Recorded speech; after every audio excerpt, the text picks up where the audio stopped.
tricks are for kids. Do you remember that commercial? That's always a fun one that I loved growing up. I loved the cereal. And there is this silly white rabbit, for those of you who don't know, that was always trying to steal the bowl of tricks that the kids were getting. And the kids would say to the rabbit, "Silly rabbit, tricks are for kids." Now, as I have grown into adulthood, I've kind of realized that, tricks kind of are for kids. I like them still a little bit, but mostly I think they're a little over sugary and they don't make me quite as excited as they used to. And there are other kid things like, I don't know why I ever liked the Smurfs or some of those other wacko cartoons, but there are some things in the Bible. So there are some things in this life that are just for kids. But then there are other things that continue to stay with us and continue to give us joy. And I think that as we look at the stories of the Bible, sometimes we have a tendency to label them as kid stories, just for kid stories, and then real deep, good grown-up stories, right? Things like Noah's Ark and Daniel in the lion's den and Jonah in the whale and, of course, Zacchaeus, the wee little man who climbed the sycamore tree, are labeled as just for kids. And then other stories like, Paul's epistle to the Romans. Those are things that are just for adults. But really, there are all sorts of stories in the Bible, and there isn't a kid section that grown-ups can't enter into. These stories are for all of us. And so today, we are looking at the story of Zacchaeus.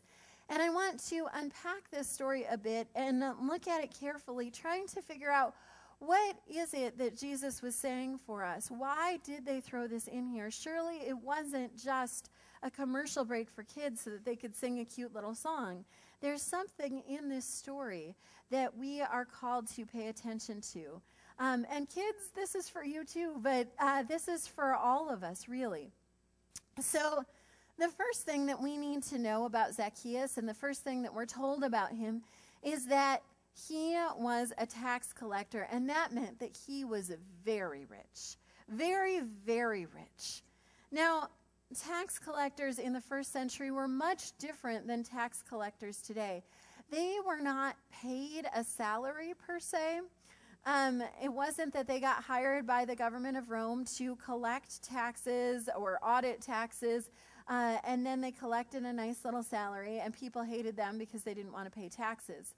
Instead, the way that it worked is that they weren't given a salary, but they were told you can charge as much as you want in order to collect your own salary. So if the taxes that you had to pay back to Rome for each citizen were like $10, you could charge $12 or $15 or $100 to each of the people that you were called to collect from. And then you got to keep whatever you collected and send in the $10 to Rome. And then some people would would set up other tax collectors underneath them, and they would collect money from them, and it became this great pyramid scheme so that the people on top, who were the biggest tax collectors, got the most money.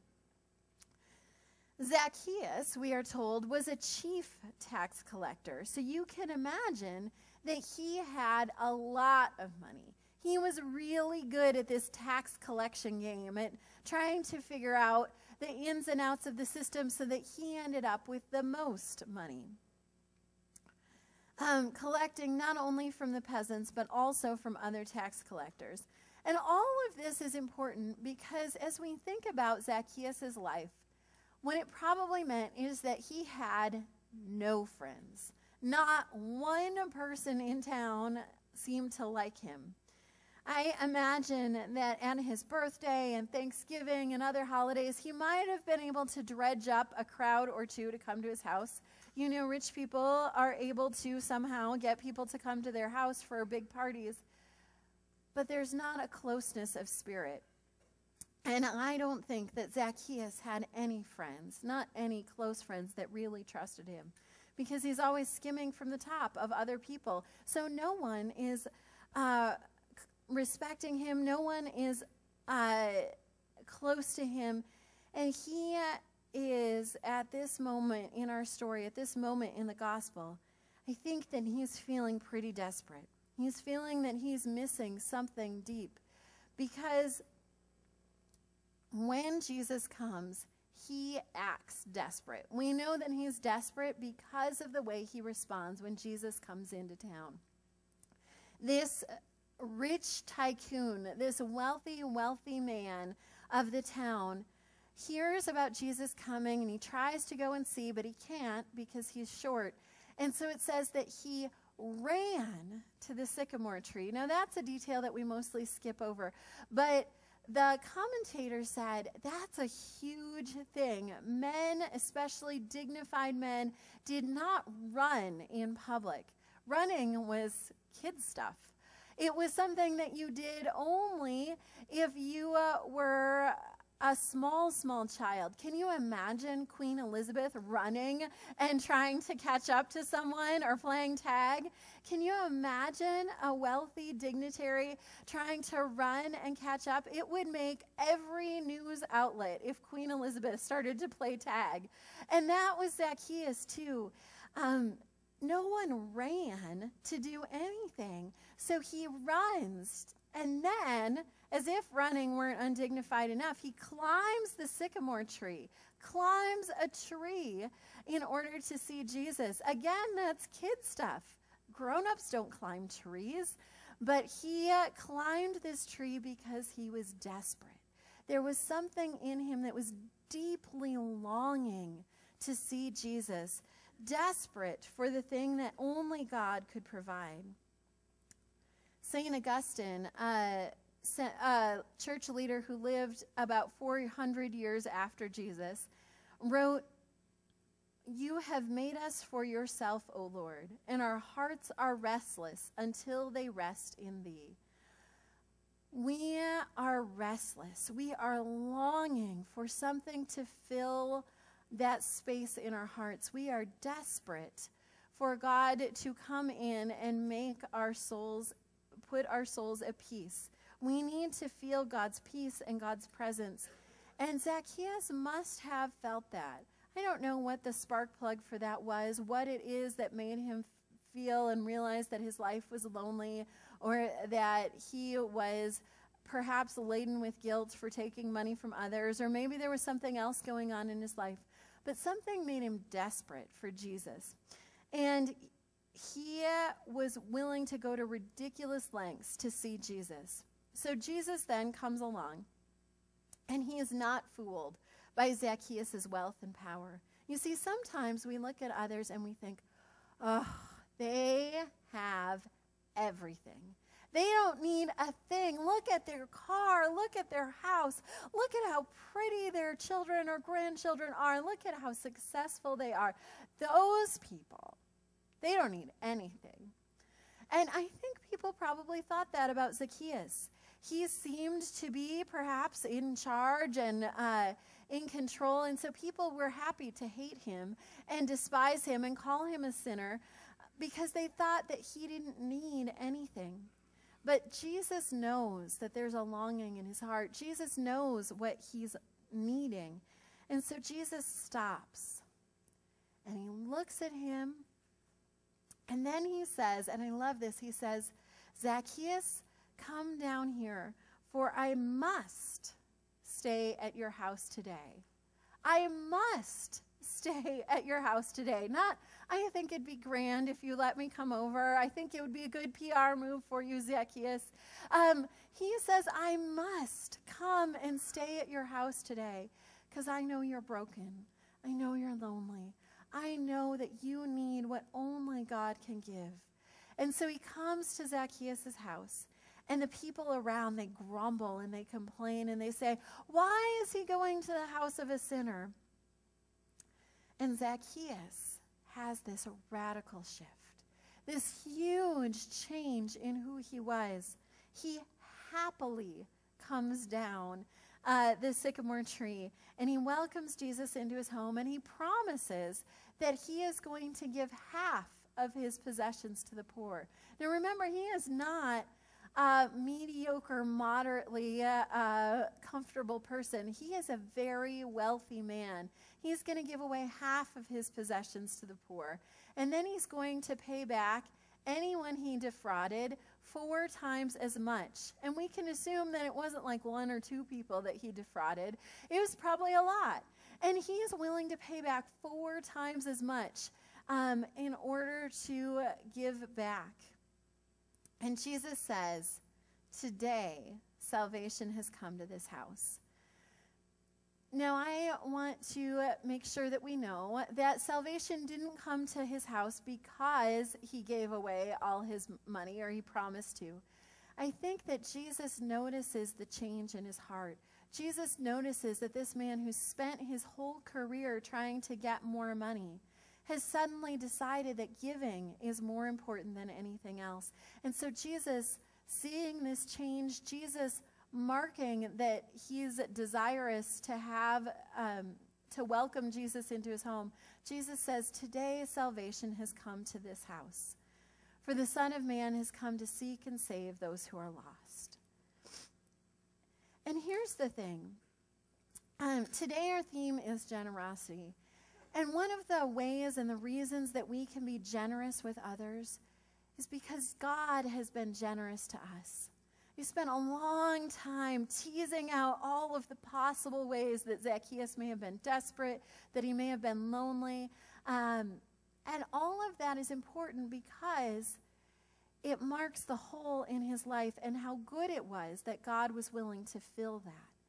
And when we realize that God has filled the hole in our life, when we realize that God is more than enough for us, then we're able to be generous and we're able to give without fear, without holding back, without wondering what will happen next. Our theme today is generosity. Now, when I've been listing off the fruits of the Spirit for you, I listed off mostly based on a list that I memorized from a little kids song, because the fruits of the Spirit are for kids and for adults. And I often say the fruit of the Spirit is love, joy, peace, patience, kindness, goodness, faithfulness, and self-control. And I don't say generosity, but if you look in the New Revised Standard Version of the Bible, which is in the Pew Bibles or in other versions, New Revised Standard Version says that the fruit of the Spirit is generosity and not goodness. But I think these two things work together. As Katie told the kids, goodness is being kind to your friends. It's being generous to them. So they work together well. To be generous is to think on behalf of others. To generously extend cookies or casseroles or extra clothes or blankets or some sort of other gift. Generosity is not just giving money away or giving stuff away. It's about living with gratefulness and joy, and all of that is goodness. So they work together hand in hand, generosity and goodness. And when we understand, as Zacchaeus did, that God loves us abundantly, then gratitude and generosity and goodness overflow from our hearts. You cannot be generous with others if you are living in fear, if you're afraid that you don't have enough, if you're afraid that you need to impress other people with the stuff you have, if you're afraid that you're not good enough. If you're afraid, then you cannot be generous because you want to hold everything as close and as tightly as you can. But generosity signals joy and thankfulness for all that God has done for us.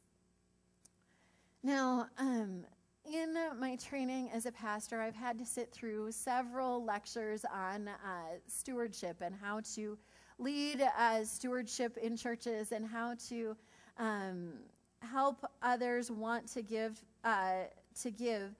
And in doing that, there's a lot of different advice out there, but I think the very best books, the ones that have been the most inspiring to me, all have this common theme that giving is a spiritual discipline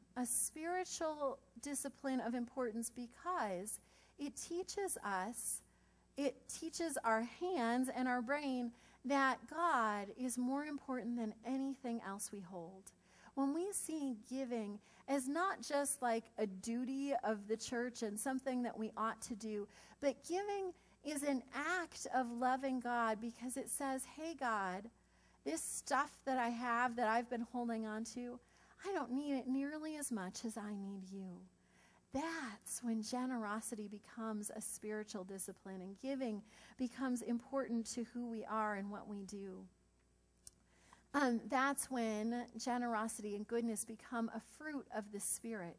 It's not just in giving money to the church or in giving money to a good charity or in making sure that your IRS statement looks just, or your tax statement looks just right. What generosity is really all about is saying, hey, I don't need anything as much as I need God's love in my heart.